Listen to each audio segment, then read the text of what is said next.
ഒന്ന് ശരിക്കും നിൽക്കേ ഒന്ന് പതുക്കെ. ചേച്ചി, നമ്മളെ പെണ്ണ് കാണാൻ നമുക്ക് തീരെ ഇഷ്ടപ്പെട്ടില്ല. അടുത്ത നിന്റെ കൂടെ വേണം മോളെ, നിന്റെ കൂടെ വേണം. പറയണ്ട, വേഗം ഒരുങ്ങാൻ നോക്ക്, അവരിപ്പൊ എത്തും. ഇങ്ങോട്ടാ ഒരു ജയറാമിന്റെയോ സുരേഷ് ഗോപിയുടെ ചായ ഉണ്ടായിരുന്ന മതിയായിരുന്നേ. ചേച്ചി എന്താ ചായയും കാപ്പിയും കിട്ടാണ്ട് കിടക്കുക? ആ ചായ അല്ലടി, മുഖഛായ. മനസ്സിലായോ? ഓ മനസ്സിലായേ. കുറച്ചുകൂടി കഴിഞ്ഞാൽ നേരിട്ട് കാണാമല്ലോ. ജയറാമാണോ ഇന്ദ്രൻസ് ആണോ? ഓടി ഓടുന്നു. ചേച്ചി ഒന്ന് മാറി ചേച്ചി, ഞാനൊന്ന് നോയിക്കോട്ടെ. ചേച്ചി മങ്ങടിയല്ലേ? അയ്യോ ചുമ്മാതല്ല ഷൈൻ ചെയ്യുന്നു. എവിടെ എന്നെ ഇഷ്ടപ്പെടുന്നു നോക്കട്ടെ. എന്താണോ വൈകണേ? ചെക്കന്മാരെ കുറിച്ചുള്ള ചെറിയ ധാരണ നീ പെൺകുട്ടികൾക്ക് കൊടുത്തിട്ടുണ്ടല്ലോ അല്ലേ? ആദ്യം ഈ ചടങ്ങ് നടക്കട്ടെ, എന്നിട്ടാവാം ബാക്കി വിവരണങ്ങളൊക്കെ. ദൈവമേ, അപ്പനോട് ഒരു വെടിക്കെട്ട് ഉറപ്പാ.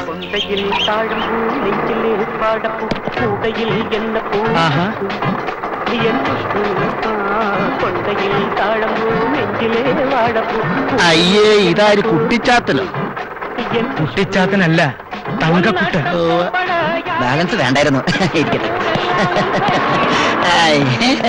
ഞാൻ വരാൻ വൈകില്ലല്ലോ. ഏയ് വൈകിട്ടൊന്നുമില്ല, അകത്തേക്ക് വരും. കീടനാശിനി നിന്റെ കാര്യം കണ്ടറിയണം.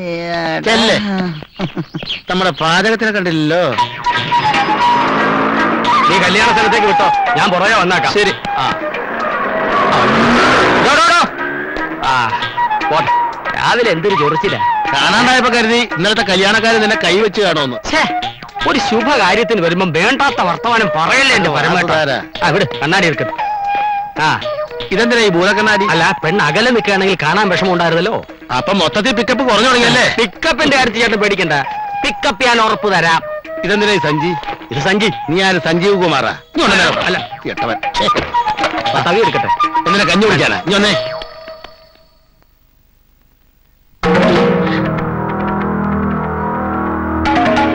ഇനിയിപ്പൊ എന്താ? ഇതുവരെ റെഡിയായില്ലേ? ഇതങ്ങോട്ട് കൊണ്ട് കൊടുക്കും.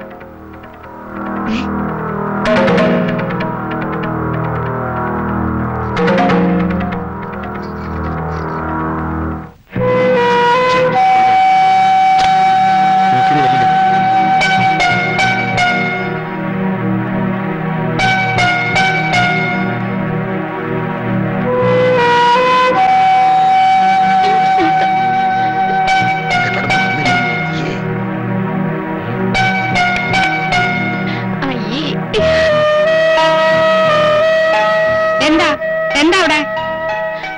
ഇവരാണോ കാണാൻ വന്നവര്? എന്താ കുഴപ്പം? ഈ മുനിസിപ്പാലിറ്റിനെയൊക്കെയാണോ അച്ഛൻ ഞങ്ങൾക്ക് വേണ്ടി കണ്ടെത്തിയത്? നീ എന്തൊക്കെയായി പറയണേ?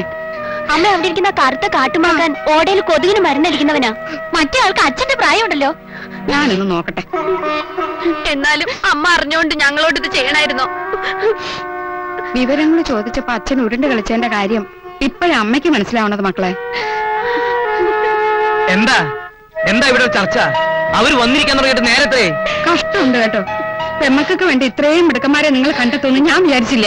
നിർത്തടി, ഞാൻ വിളിച്ചിട്ട് അവര് വന്നിരിക്കണേ. എന്തിനാണെന്നറിയോ? ഇവരെ രണ്ടുപേരെ പെണ്ണ് കാണാൻ. ആദ്യം ആ ചടങ്ങ് നടക്കട്ടെ, എന്നിട്ടാവാ കുടുംബ വിചാരണ. മനസ്സിലായോ?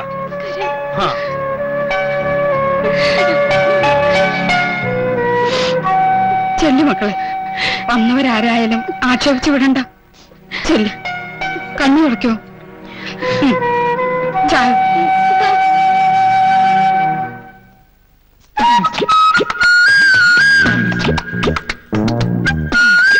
ഈ കാപ്പി കുടിച്ചിട്ടുടനെ സ്ഥലം വിട്ടോണേ. നീ പരിസരത്ത് കൊണ്ട കാല് വല്ലി ഓടിക്കുന്നു. ആ കുട്ടി എന്താ പറഞ്ഞത്? എന്നെ വളരെ ഇഷ്ടായെന്ന് പറയായിരുന്നു. അതല്ല, കാലെന്നോ മറ്റോ പറയുന്നത് കേട്ടില്ല. അത് എന്നെ കണ്ടത് അവളുടെ നല്ല കാലം എന്ന് പറയായിരുന്നു. അതെ അതെ അതെ. ആ പോയ കുട്ടി കൊള്ളാം, എനിക്ക് നന്നായി ഇഷ്ടപ്പെട്ടു. അത് നിനക്കുള്ളതല്ല, ഇവനുള്ളതാ. നിനക്കുള്ള ആള് വരാൻ പോകുന്നേ ഉള്ളൂ. ഇവിടെ 4 പേരുണ്ടെന്നല്ലേ പറഞ്ഞ്? അതിൽ 4 പേരെയും കണ്ടിട്ട് ഏറ്റവും നല്ല ഒരെണ്ണത്തിന് എനിക്ക് എന്താ പച്ചക്കറിയാണോ നല്ലത് നോക്കി തിരഞ്ഞെടുക്കാൻ? ഒരു കാര്യം ചെയ്യാം, അവരെ അമ്മയുണ്ട്, അവരെ കൂടി വിളിക്കാം. അതൊക്കെ ചേട്ടന്റെ ഇഷ്ടം. പൊട്ടി.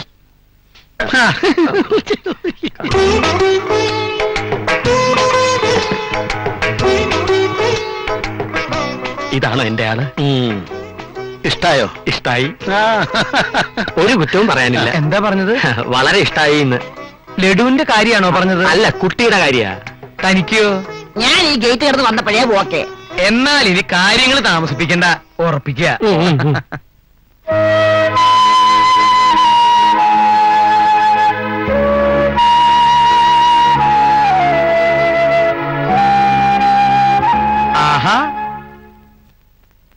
ഇവിടെ എന്താ ഒരു അസംബ്ലി? പുതിയ ബില്ല് വല്ലതും പാസ്സാക്കാൻ പോകുന്നുണ്ടോ? എന്നാലും ഇത് ഇത്തിരി കൂടിപ്പോയി. ഏത്? ഇന്ന് വന്ന ചെക്കന്മാരുടെ കാര്യം ഞാൻ പറയണത്. അവർക്ക് എന്താ ഒരു കുറവ്? ഒരു കുറവുമില്ല. ഞങ്ങൾക്ക് കിട്ടാവുന്നതിൽ വെച്ച് ഏറ്റവും നല്ല ഭർത്താക്കന്മാരെ അച്ഛൻ ഞങ്ങൾക്ക് വേണ്ടി കണ്ടെത്തിയത്. സന്തോഷമായി, മനസ്സ് നിറഞ്ഞച്ച. പുറമേയുള്ള സൗന്ദര്യമൊക്കെ കുറച്ച് ദിവസത്തേക്കേ ഉള്ളൂ.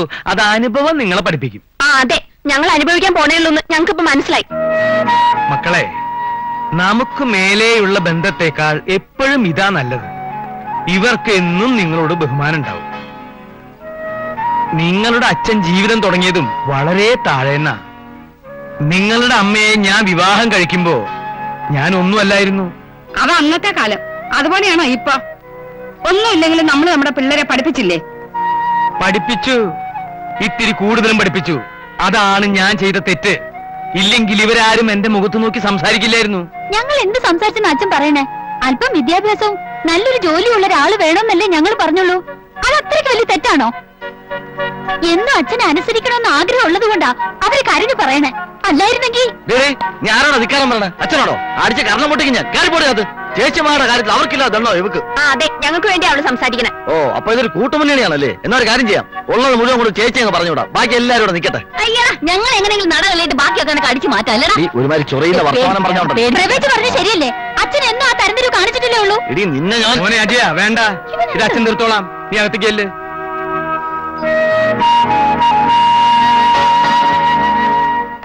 ഇനി ആർക്കെങ്കിലും എന്തെങ്കിലും പറയാനുണ്ടോ? എന്നാ കേട്ടോ, ഞാൻ അവർക്ക് വാക്കു കൊടുത്തു.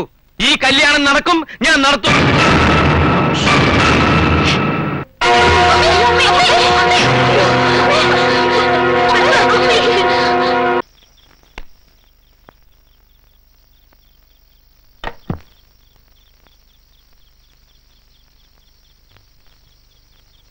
നീ ഉറങ്ങിയോ?